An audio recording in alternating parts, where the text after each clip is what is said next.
What up, this is Antonio from the Motor Mavens crew, and we're here at the LA Auto Show 2015. We're here at the Porsche booth, and they always have a lot of really cool exclusives. Let's go take a closer look at the booth.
This is the 2016 higher performance version of the 911 GT3 with a number of performance enhancements. Obviously, RS is always about reducing weight on the car and giving the car even more performance through different suspension tuning, different suspension components, and also more power.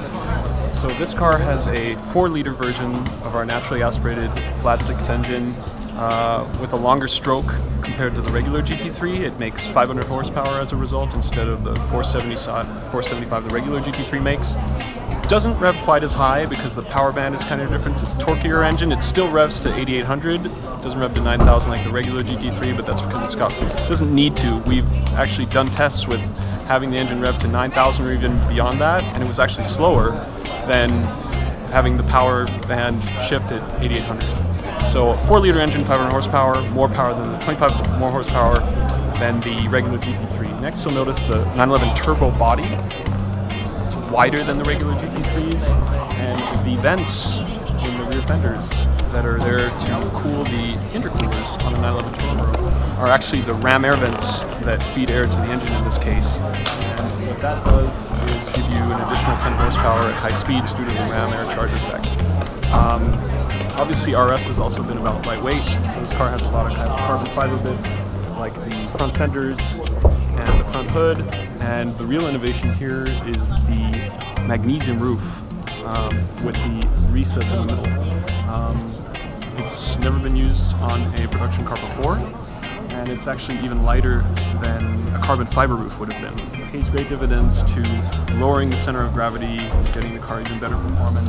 Obviously, using the 911 turbo body, you have a wider track, front and rear axle, and the size of the wheel arches allows us to put the largest wheels and tires of any 911, any road-going 911. So what size are the wheels and tires? They are 265s in the front, okay, and 325s in the rear, and there's a 21-inch rear wheel. So and it's a 21-inch front and rear, or 20 in the front? 20-inch front and a 21-inch rear. Okay. With Michelin Pilot Sport Cup 2 tires. Same size as the 918 tires, but a different compound, which is why you'll see the N1 designation on these and not N0. And obviously, interior, we have the full bucket seats with the carbon fiber backrests, also taken from the 918 with height adjustment.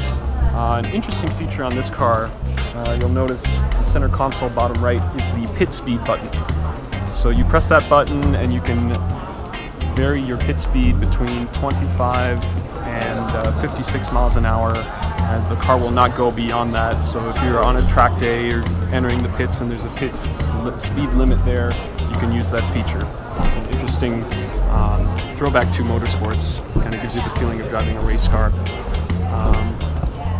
It's really, you'll notice the big wing, also carbon fiber. The car has 3 times the downforce of the regular GT3 and twice the downforce of the last GT3 RS 4.0, which was basically one of the most downforce producing cars that we had at the time. More downforce, larger tires, tire contact patch is about 20% larger per tire than on the regular GT3.